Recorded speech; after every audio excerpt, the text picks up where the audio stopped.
Assalamualaikum warahmatullahi wabarakatuh. Alhamdulillah wassalatu wassalamu ala Rasulillah wa ala alihi wa sahbihi wa mawala la haula wala quwwata illa billah. Subhanaka la ilma lana illa ma 'allamtana innaka antal alimul hakim. Al-Fatihah. A'udzu billahi minasy syaithanir rajim. Bismillahirrahmanirrahim. Alhamdulillahi rabbil alamin. Ar-Rahmanir-Rahim. Maliki yaumiddin. Iyyaka na'budu wa iyyaka nasta'in. Ihdinas siratal mustaqim. Siratal ladzina an'amta 'alaihim ghairil maghdubi 'alaihim waladdallin. Amin. Kita masih lanjut bab tentang keutamaan lapar, keutamaan hidup yang sederhana, menjauhkan diri dari kesenangan hawa nafsu, syahwat dan hawa nafsu. Ojo dipangan tapi yo mangane engko bengi engko sore.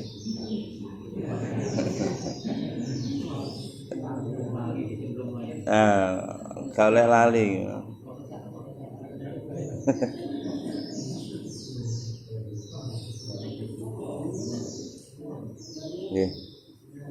Bismillahirrahmanirrahim. Wa an Urwah an Aisyah radhiyallahu anha annaha qanat taqulu wallahi ya ibna ukhti in kunna la nanzuru ilal hilali thummal hilali salasatu ahillatin fi syahrain wa ma uqita fi abyati Rasulillahi sallallahu alaihi wasallam narun qattun.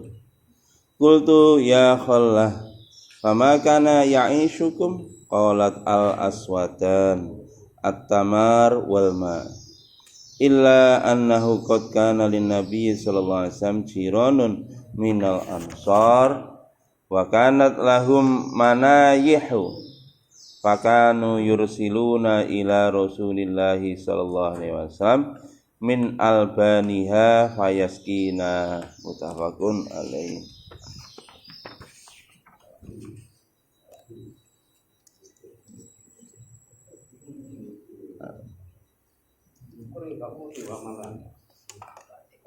Kadek gak apa-apa.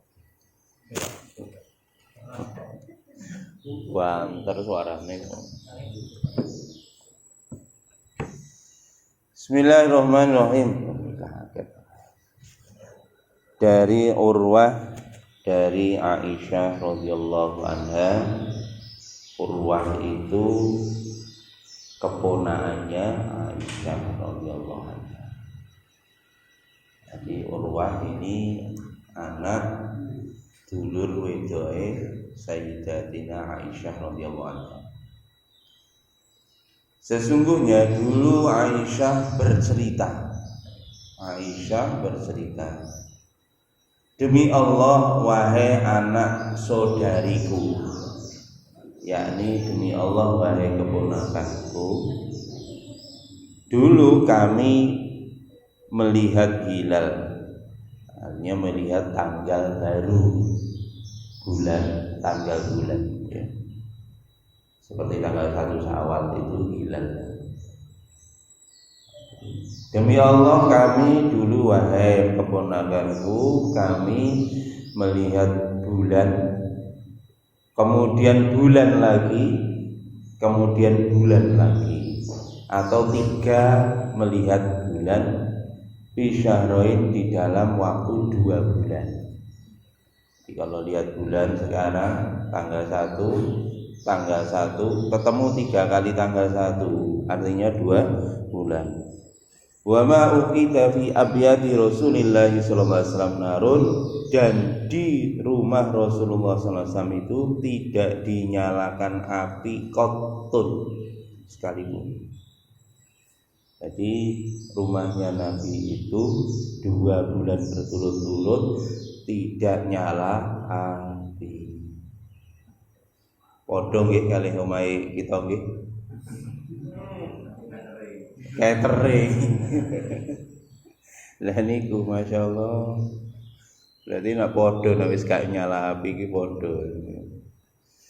Qultu maka aku bertanya, yakni Urwah bertanya, ya khallah wahai bibiku, bagaimana panjenengan bisa hidup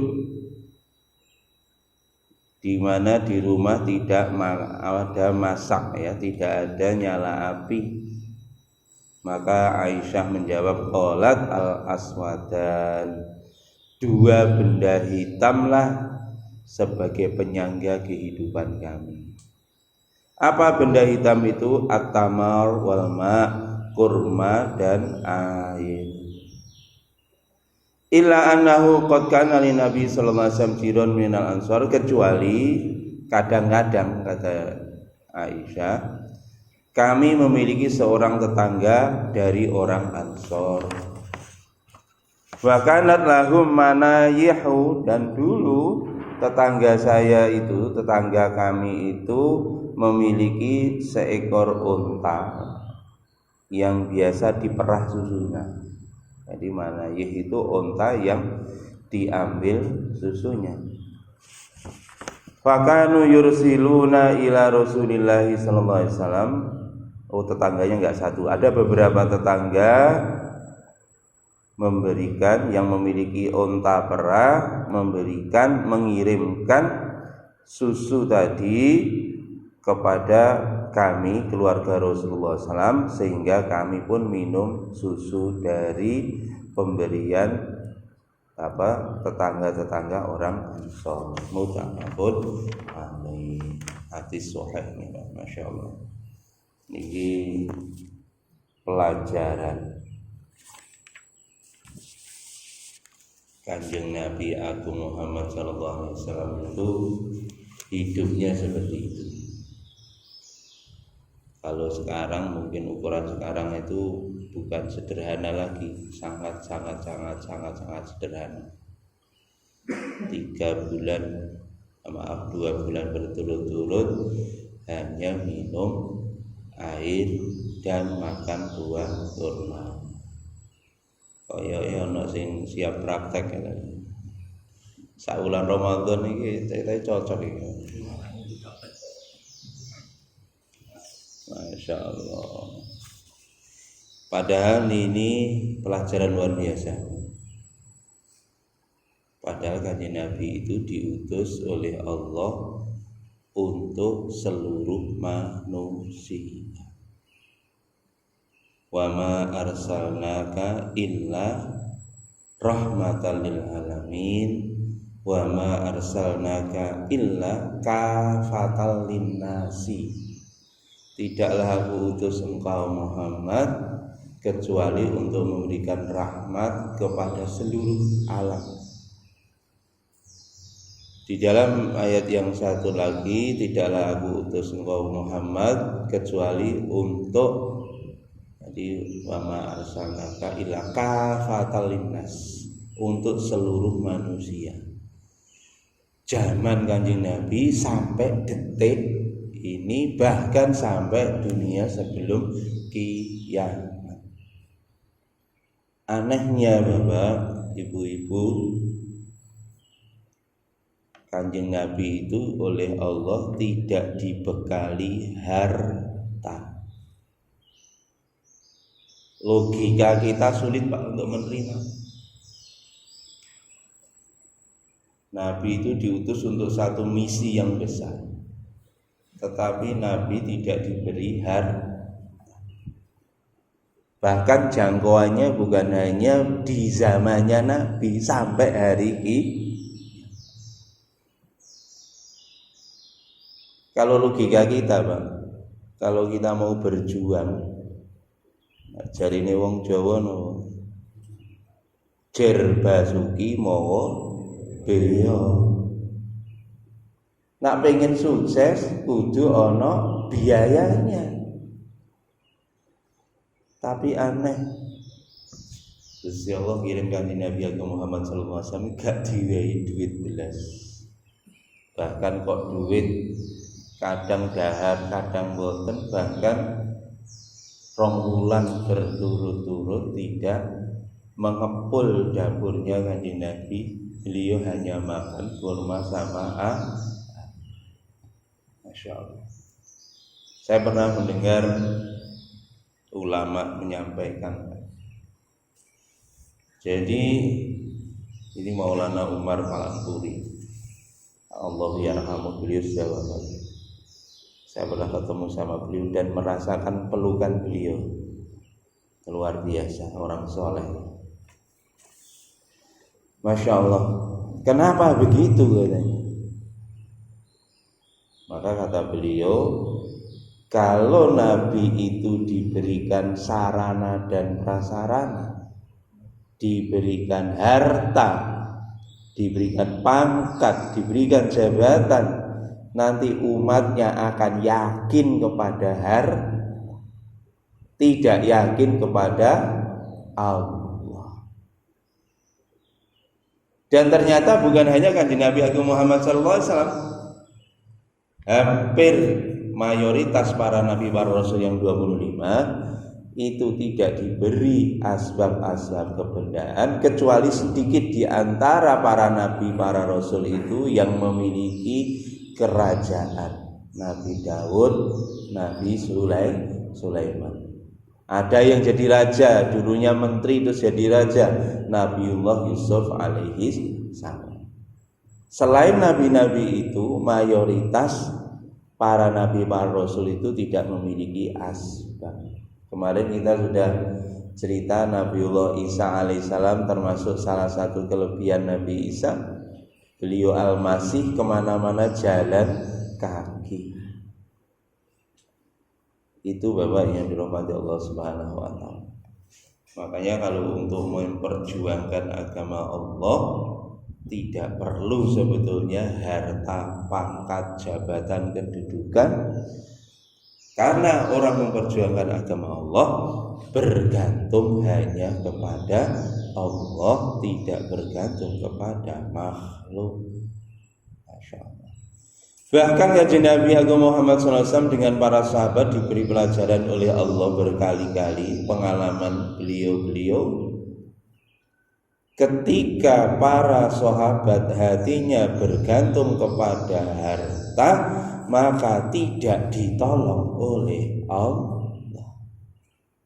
Wallahi summa wallahi, umat Islam ini tidak akan menang, tidak akan jaya, tidak akan berada di atas kalau umat Islam ini tidak ditolong oleh Allah. Pengalaman sejarah membuktikan perang Uhud, sahabat, padahal di situ Rasulullah masih hidup. Gara-gara sebagian kecil saja sahabat, minkum may yuridud dunya wa minkum may yuridul akhirah. Sebagian para sahabat itu menginginkan dunia, sebagian menginginkan akhirat. Padahal nyuwun sewu Pak, sing enek krentek atine pengen donya niki tingkatane sahabat.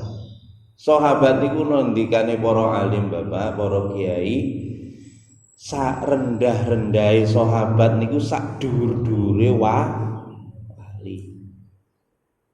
Serendah-rendahnya sahabat niku sak dhuwur-dhuwure wali. Waktu perang Uhud niku Kanjeng Nabi pun bagi enten pasukan sing didekek teng ngene dhuwure gunung. Enten sahabat sing berhadapan di front terdepan. Akhirnya pasukan sing nang dhuwure gunung pun diwekas, pun diweling kalih Kanjeng Nabi, jok pisan-pisan mudhun sadurunge ana perintahku. Akhirnya temen perang berlangsung Pak, wong Islam menang. Wong kafir melayu, Pak, meninggalkan harta. Bondone ditinggali, Pak. Delok bondo kating gletak ngoten niku, sebagian sahabat sing nenggere pucuke gunung tuh langsung mikir. Wong-wong wis melayu ayo ndang dijikuk iku hartanya. Ada keinginan terhadap harta. Enggak semuanya, Pak. Sebagian kecil saja sahabat itu. Pasukan Islam pada waktu itu kurang lebih ya sekitar 1.000 orang. Yang ada di atas bukit itu sekitar 40 orang, Pak. 40 orang. Lho ngoten, Pak. Teng dhuwur niku sahabatnya enten sing setuju medun, untuk sing mboten. Iki medune wis buyar wong kafir, wis ngalih kabeh. Ayo mudune. Akhire teng dhuwur, Pak. Sebagian sahabat ndak ning dhuwure kene Kanjeng Nabi urung merintahne medun kok.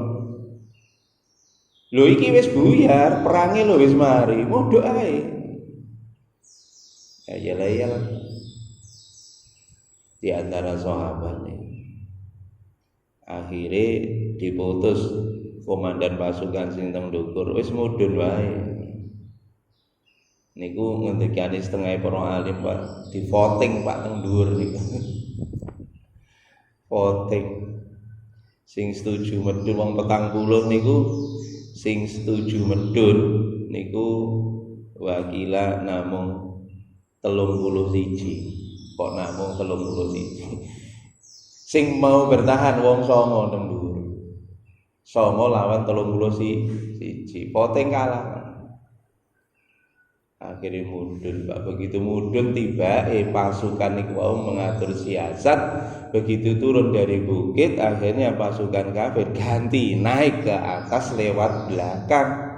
Akhirnya menguasai Goro-goro napa, Pak, niki? Sampai diterangne teng Quran, minkum mayyuridud dunya wa minkum mayyuridul akhirah. Sebagian di antara kamu menginginkan dunia, sebagian di antara kamu menginginkan akhirat. Niki pelajaran, Pak, sampai hari kiamat nanti umat Islam kalau mau berjuang kok mengandalkan asbab-asbab keduniaan, baik harta, baik tahta kedudukan, maka nanti tidak akan ditolong oleh Allah dan pasti akan kalah. Ini sudah berkali-kali, Pak, dalam sejarah, bukan hanya dalam perang Uhud, Pak. Amr bin As disuruh oleh Umar bin Khattab untuk memimpin pasukan menaklukkan Mesir pada zaman Umar bin Khattab. Bertahun-tahun Mesir itu diserang, tidak jatuh, Pak, tidak kalah-kalah Mesir. Akhirnya oleh Amr bin Al-As kirim surat kepada Umar bin Khattab, minta tambahan pasukan 4.000 lagi. Minta tambahan pasukan 4.000 lagi supaya menang. Akhirnya oleh Umar bin Khattab dibalesi, Pak, surat. Di sini surat ya. Keterlambatan kamu menaklukkan Mesir adalah karena dosa-dosa. Napa dosa-dosamu? Ditunjukkan oleh Umar bin Khattab, karena kamu telah mulai mencintai dunia sebagaimana musuh-musuhmu mencintai niki, Pak. Wong Islam niku nak pun cinta dunia, wingi pun dijelasno gandrung karo donya, nyebabne wong Islam niku ilang kekuatan. Nampun ilang kekuatane pun dungane nggih pun mboten mandi. Soale napa? Kedonyan. Iku mboten. Akhire napa, Pak? Kali Umar bin Khattab tak kirim marang awakmu wahai Amr bin As 4 orang. Njaluk 4.000 dikirim wong Ini pelajaran luar biasa. Akhirnya dikirim wong 4 kan Sayyidina Umar ndawone kekuatan 1 orang ini menyamai kekuatannya 1.000 orang. Kecuali kata Sayyidina Umar, apabila 4 orang ini berbuat dosa seperti yang kamu telah perbuat. Sehingga cerita ngoten Pak. Nanti setelah sampai di tempatku utusan ini, suratku ini bacakan kepada seluruh pasukan dan mulailah melakukan penyerangan menghadapi orang kafir setelah ba'da sholat zuhur. Akhirnya Pak, dengan izin Allah setelah dikirim 4 orang tadi, Mesir diserang setelah sholat zuhur, belum asar Pak. Itu Mesir sudah takluk. Itu Bapak saudara-saudara yang dirahmati Allah, setelah ibu-ibu golek dunya oleh, duwe akeh oleh. Tapi jok pisan-pisan kita meyakini bahwa kalau saya punya duit banyak, punya jabatan tinggi, saya akan berhasil membuat perjuangan-perjuangan agama. Tidak.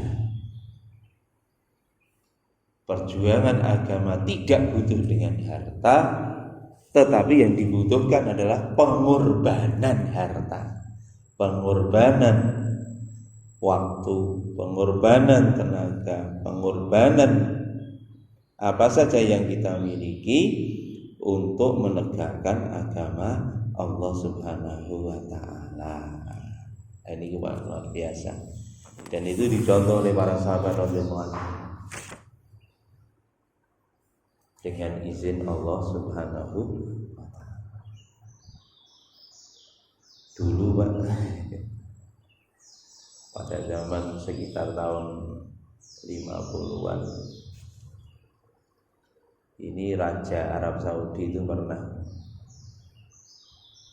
meminta untuk membangun masjid di Vatikan.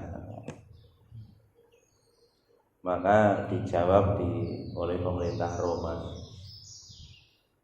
saya izinkan bangun masjid di Roma di dekat Vatikan dengan catatan saya juga boleh membangun gereja di depan Masjidil Haram. Itu Pak datang dengan membawa kekuasaan. Ajib Pak, gagal, nggak berhasil, mosok gelem. Akhirnya jamaah-jamaah dikirim Pak. Jadi sekitar tahun 60-an di jamaah-jamaah dikirim. Dengan izin Allah Pak, di dekat dengan Vatikan sana sudah banyak berdiri musola-musola kecil-kecil di sekitar dari Vatikan sana. Tidak dengan harta, tidak dengan kekuasaan, tapi dengan bergantung kepada Allah Subhanahu wa taala. Wallahu a'lam. Niku ngoten nggih. Pun lanjut hadis berikutnya, wa an Sa'id al-Maqburi an Abi Hurairah radhiyallahu anhu marra fi qaumin baina aydihim syatun masliyatun fada'auhu fa aba ayyakula. Wa qala kharaja Rasulullah sallallahu alaihi wasallam minad dunya wa lam yashba' min khubzi sya'irin, rawahu Bukhari. Dari Sa'id al-Mukbiri dari Abu Hurairah radhiyallahu anhu, sesungguhnya Sa'id al-Mukbiri melihat annahu marra, sesungguhnya Abu Hurairah telah berjalan bi qaumin, bertemu dengan orang, dan di hadapan kaum, baina aidihim, di hadapan kaum itu syatun masliyatun, kambing yang sedang dibakar. Ini Abu Hurairah lewat Pak, enten wong lagi pestane sahabat Pak, kambing woto dibakar, masya Allah.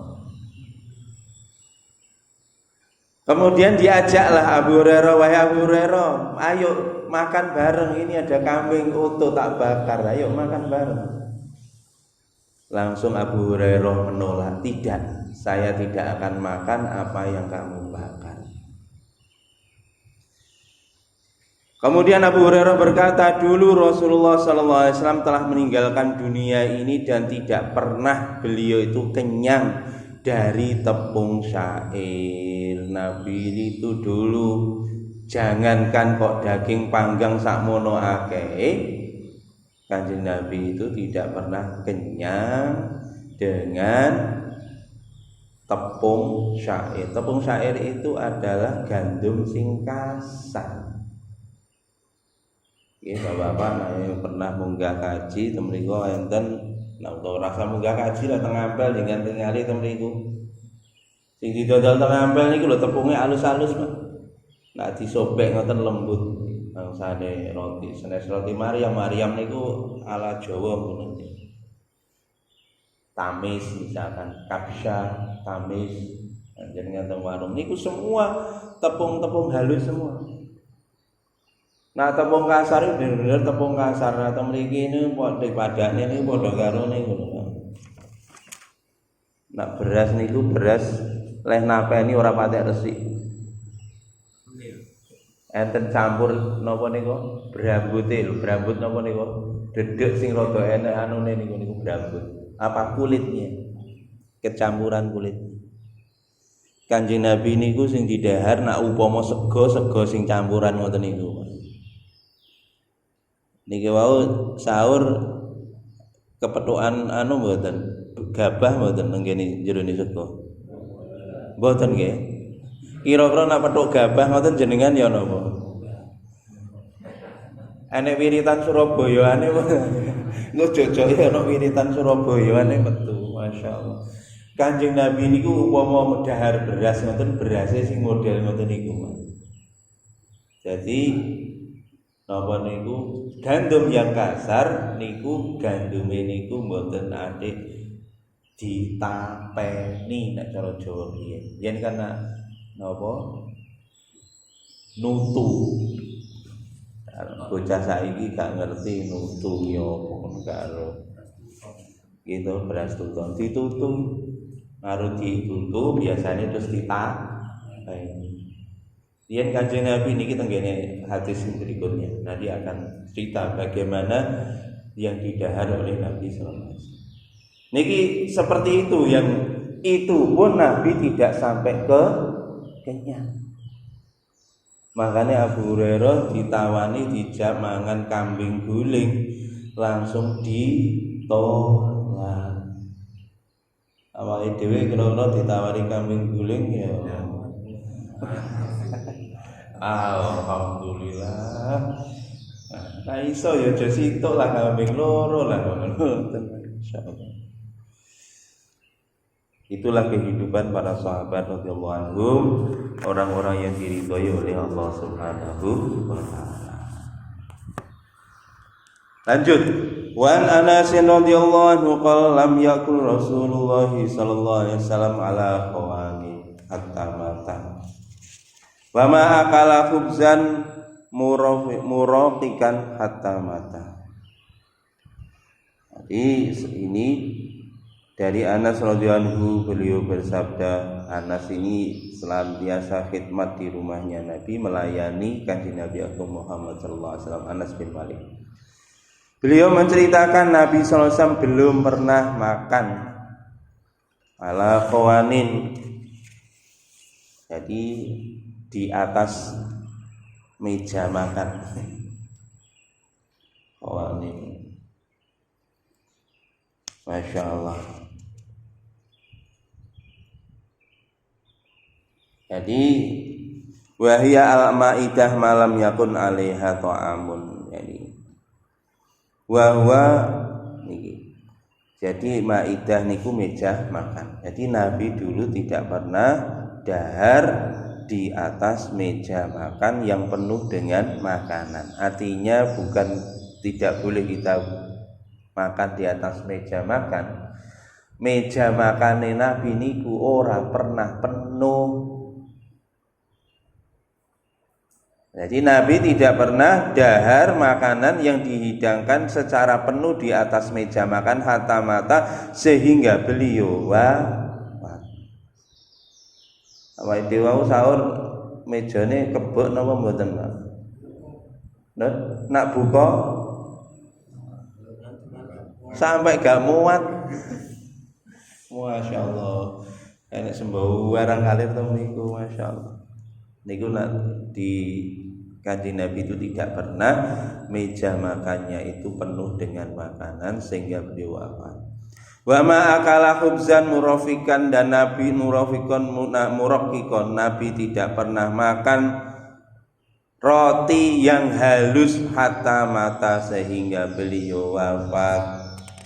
Nabi itu tidak pernah makan yang halus sampai beliau wafat. Kan nak cara saiki diterjemahne ning Indonesia ni Nabi niku mboten pernah dahar beras poles. Berase sik campur kali dedek. Niku sing didahar kali Kanjeng Nabi. Niki sing temriki esuk mang sahure ndamel niki sedaya campur dedek mboten berase. Walah, jamane kok dedek rada berase rada atos titik ngoten mawon wis protes kok. Beras apek, beras dolok, dipaidu gak karo-karuan. Wae wong koyo wae sapi jadi ngono. Campur dedek iki lho pakan petik iki dudu pakan menungso, masyaallah. Padahal biyen Kanjeng Nabi Muhammad sallallahu alaihi wasallam itu yang didahar adalah roti yang kasar. Masya Allah. Rotinya campur dedek, rotinya campur sekam sedikit-sedikit sekam dari gandum. Rotine niku watos, Pak. Nek tinggi balang kucing ngoten mate kucing niku. Dan roti ini mungkin dicor kali banyu napa kuah panas niku mungkin empuk. Niku sing didhahar Kanjeng Nabi ngoten niku. Makane nggih Bapak Ibu, nek enek panganan boten enak aja pisan-pisan mencaci makanan. Kita tidak tahu itulah kehidupan yang mulia baginda Nabi sallallahu alaihi wasallam. Wa Nu'man bin Bashir radhiyallahu anhu qala laqad ra'aitu nabiyyakum sallallahu alaihi wasallam lamma yajidu minat taqali ma yamla'u bihi batnuhu rawahu Muslim. Dari Nu'man bin Bashir radhiyallahu anhu berkata, sungguh aku melihat, kata Nu'man bin Bashir radhiyallahu anhu, aku melihat Nabi kalian sallallahu alaihi wasallam dan tidak menemui di dalam perut beliau sedikit pun yang bisa mengenyangkan. Dari ad-daqal, daqal itu adalah tamur, yakni kurma. Tamrun rotiun. Jadi Nabi pun tidak memakan atau beliau dahar kurma pun tidak sampai ke kenyang. Masya Allah. Itulah kehidupan yang mulia Kanjeng Nabi Muhammad sallallahu alaihi wasallam. Andaikan beliau mau, sudah ditawari kemarin gunung-gunung dijadikan emas, ditolak semua oleh Kanjeng Nabi Agung Muhammad sallallahu alaihi wasallam. Kemarin saya sampaikan Nabi pengennya miskin, bahkan ikhtiar untuk mencapai miskin. Sahabat juga begitu, ikhtiar untuk pengen jadi miskin. Sahabat ikhtiar. Ikhtiarnya ada yang berhasil, ada yang tidak berhasil. Termasuk salah satunya Abdurrahman bin Auf, ikhtiar untuk menjadi miskin tapi tidak berhasil. waliane awake dhewe ikhtiar kaya tidak berhasil. Nggih pun. Kak sahabat biyen ana ikhtiar miskin tapi tidak berhasil. Itu diantaranya ada Sayyidina Abdurrahman bin Auf radhiyallahu anhu. Tapi beliau tetap mendapatkan predikat yang terbaik di sisi Allah Subhanahu wa taala, generasi yang terbaik para sahabat yang dipuji oleh Allah di dalam Al-Qur'an, was-sabiqunal awwalun minal muhajirin wal ansar walladzina tabauhum bi ihsan radhiyallahu anhum wa radhu'an. Orang-orang yang awal di dalam Islam siapa? Golongan muhajirin, orang-orang yang hijrah dari Mekah ke Madinah, wal ansar, orang-orang yang menerima para sahabat muhajirin, membantu memelihara orang-orang muhajirin, maka mereka itu diridhoi oleh Allah. Allah ridho pada mereka, mereka pun ridho kepada Allah Subhanahu wa taala. Keridhaan Allah ini akan terus-menerus. Walladzina tabauhum bi ihsan, kepada siapa-siapa yang mengikuti kepada kedua golongan ini dengan baik, maka Allah pun akan ridho kepada orang-orang yang mengikuti para sahabat ini. Maka ikutilah para sahabat, kalian nanti akan diridhoi oleh Allah Subhanahu wa taala. Masyaallah. Maka dari itu Bapak Ibu yang dirahmati Allah, sederhanakan di dalam gaya hidup kita. Gaya hidup sederhana itulah yang dicintai oleh Allah. Nafsu ini jangan dituruti. Nafsu itu kalau dituruti niku ndodro. Nafsu niku kaya wong ngombe banyu laut, diombe sithik ngelak, diombe akeh tambah ngelak. Makane nafsu niku ditahan. Wa amma man khafa maqama rabbih wa nahan nafsa 'anil hawa fa innal jannata hiyal ma'wa. Siapa yang takut akan kedudukan Tuhannya, kemudian dia menahan hawa nafsunya, maka Allah telah menyediakan surga untuknya. Mlebu swarga cukup 2 langkah. Langkah pertama menahan hawa nafsunya, langkah kedua sudah sampai ke dalam surga. Termasuk nafsu napa mawon, nggih semua keinginan syahwat, mulai makan. Nak pengen mangan enak ditahan mawon. Ya wis gak apa-apa, kala-kala dituruti ya ora apa-apa. Tapi mantun niku ditahan. Sing apik meneh gak usah dituruti. Nak ngendikane wong ahli sufi, nafsu itu kalau dituruti Bapak, itu akan menghijab antara kita dengan Allah. Orang kalau sudah menuruti hawa nafsu, sulit untuk mencapai makrifat kepada Allah, walaupun itu halal. Kita kerja dengan dengan hasil kerja yang halal, sudah dizakati. Kita pengennya nafsu makan sing enak, maka kalau dituruti itu akan menjadi hati kita akan terhijab untuk mencapai makrifat kepada Allah Subhanahu wa taala. Maksud apa mawon? Nah wong niku pengen cedhek karo Gusti Allah, jok dituruti nafsu. Nang donya niku tempatnya untuk menekan hawa nafsu.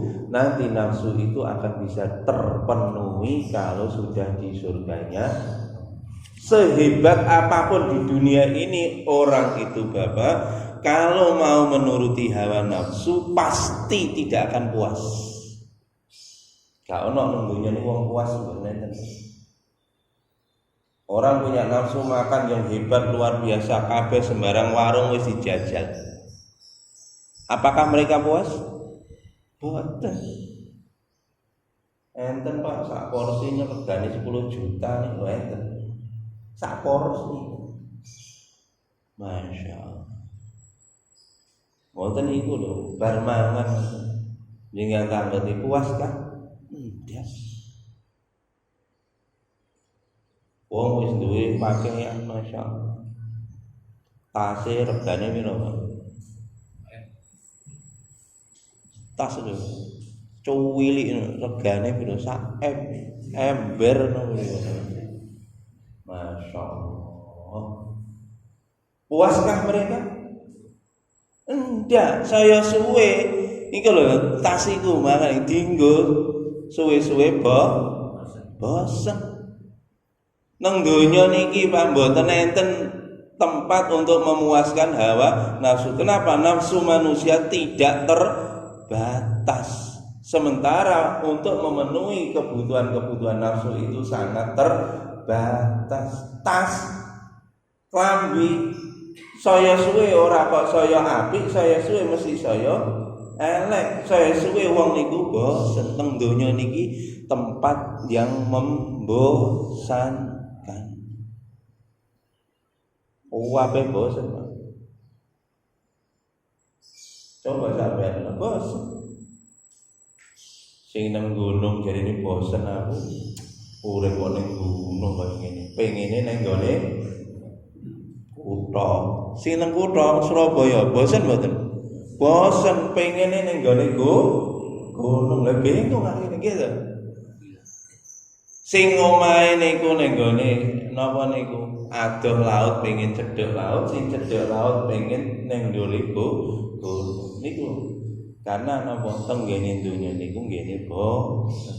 Nak pengen boten bosen teng akhirat Gusti Allah dawuhne la yabghunaha anha hiwala. Niki mungkin Pak. Nak tenggene akhirat tenggene swarga niku boten enten bosen. Krana napa saya enak, saya nikmat, saya nikmat. Makane tempat memenuhi hawa nafsu besok di surga. Wingi pun kula sampeno saya kathah nikmat dunia yang diberikan oleh Allah di dunia ini, nanti nikmatnya di akhirat dikurangi. Makane ning donya niki aja dientek-entekne hawa nafsu niku. Ditahan mawon, disimpan nanti tempat pemuasan hawa nafsu besok di akhirat di surganya Allah Subhanahu wa taala. Makanya lalu dipenuhi sedikit aja. Mari ngono aja ditahan hawa nafsunya. Kalau ditahan hawa nafsunya, kita nanti akan mencapai kelezatan beribadah kepada Allah Subhanahu wa taala. Bukan ada benar dari Allah, ada salah dari saya. Ini cinta mereka. Oh jelas banget. Karek lakon mau dong. Mantap.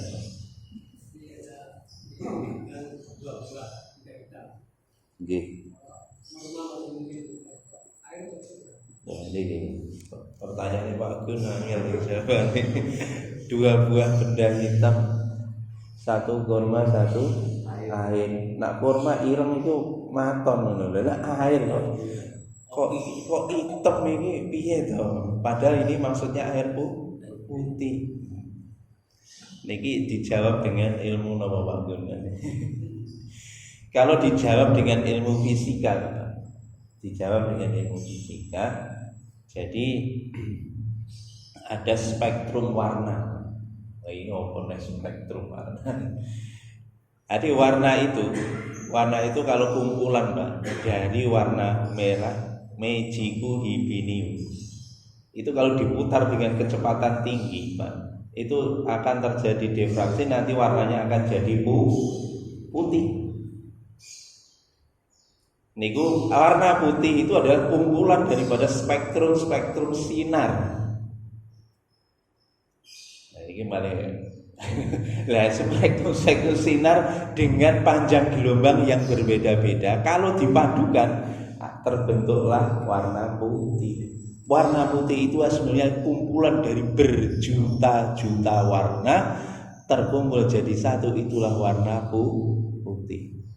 Kalau warna hitam itu adalah kebalikan daripada warna putih, dia tidak ada spektrum warna, maka kalau air jernih itu lebih dekat kepada warna hitam. Kanjeng Nabi niku Mboten nyandang, belum gitu. Makane melo-melo menurut mawon sahabat dikandani ireng ngoten mawon pun manut ta. Akhire mlebu swarga. Gitu. Sahabat itu mboten ngerti niku spektrum sinar niku lho mboten ngerti sahabat niku. Tapi sahabat mlebu swarga. Pilih ngerti terus gak mlebu swarga apa pilih gak ngerti mlebu swarga? Nak roh sing apik ya ngerti loro-lorone ya akhire ya mlebu swarga ngoten kok ngene. Tapi sak mboten-mbotene nak enten sing takok ngeten iki iso jawab ngoten lho. Nggih. Ini itulah salah satu pentingnya kita belajar sains untuk menjawab pertanyaan-pertanyaan yang tidak bisa didefinisikan kalau tidak dengan cara sains. Makanya jangan menafikan ilmu sains. Karena apa? Ada beberapa perkara-perkara yang ada di dalam nas Al-Quran maupun hadis tidak bisa didefinisikan kalau tanpa ilmu sains. Wes didefinisikan dengan sains pun tidak paham. Karena apa? Karena bukan di dalam dimensinya. Nggak pernah belajar ilmu ngoten niku, mboten jelas. Jadi kan ditakoki listrik niku listrik nggih. Teng jero ne kabel niku enten proses napa ngerti mboten? Mboten ngerti. Sing penting nak dijempok nyetrum berarti ana setrume. Nak gak dijempok berarti gak nyetrum, berarti ya gak ana setrume ngoten mawon. Awake dhewe mikire ngoten mawon. Nggih. Tak pengen belajar, di situ ada elektron mengalir, waduh nengono. Di situ frekuensinya 60 Hz, tegangannya 220 volt, arusnya sekitar 4 ampere, sehingga ketemu dayanya sekian. Lah ngeluh sama. Nek kuburan gak ditakoki ngene iki. Nggih to? Kuburan tak takoki, akhirat gak ditakoki. Mboten saminder nak ra ngerti ilmu ngoten niku. Mindero nak orang mlebu swarga. Lah kalau kita memang memiliki kemampuan potensi, anak-anak kita memiliki potensi untuk bisa mempelajari ilmu-ilmu seperti itu, monggo dipelajari dalam rangka untuk memberikan penjelasan kepada umat, khususnya di zaman era-era sekarang ini, era-era sains, era-era teknologi. Ternyata ilmu-ilmu yang ada di dalam hadis itu bisa dijabarkan, dijelaskan lebih detail dan lebih gamblang. Tapi ya semono Pak. Bukan jaminan Pak kalau dia bisa mendapatkan penjelasan lebih real dari Al-Qur'an dan hadis, yakinnya mantep ya.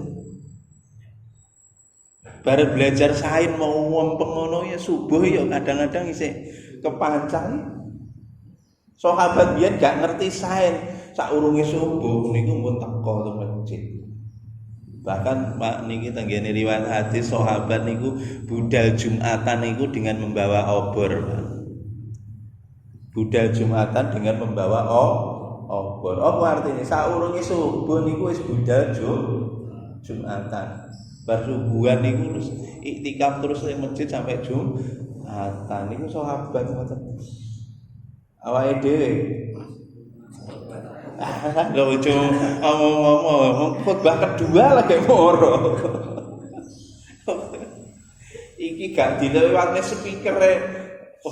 Tapi alhamdulillah Bapak atasnya wis kebo gak ada speaker iki alhamdulillah. Kula syukur alhamdulillah luar biasa atasnya. Nanti ini kita jaga nggih. Jadi gak usah nunggu supaya banter-banter kebek masjid. Wow, suarane banter masjid gak ono wonge. Luwih apik supaya kene ora banter tapi wonge penuh. Nah, ngoten.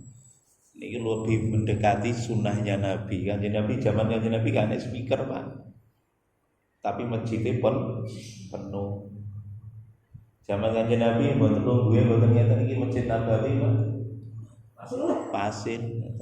Nggih, monggo. Maka dari itu, Bapak yang dirahmati Allah, itu Pak pun penjelasannya nggih. Mungkin nek kurang mudeng mboten ana mungkin tak rumuse mungkin kalau sukani Pak Ibu. Enten diffraksi sinar, mungkin nanti berapa panjang gelombangnya, itu berapa nanometer, mungkin saya nggih. Aduh.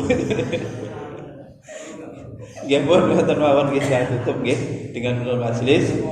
Nggih. Tapi bagus pertanyaan Pak Gun membuka kita dan kita semakin paham Pak bahwa di dalam hadis, di dalam setiap kata itu Pak tersimpan ribuan ilmu dan luar biasa Pak.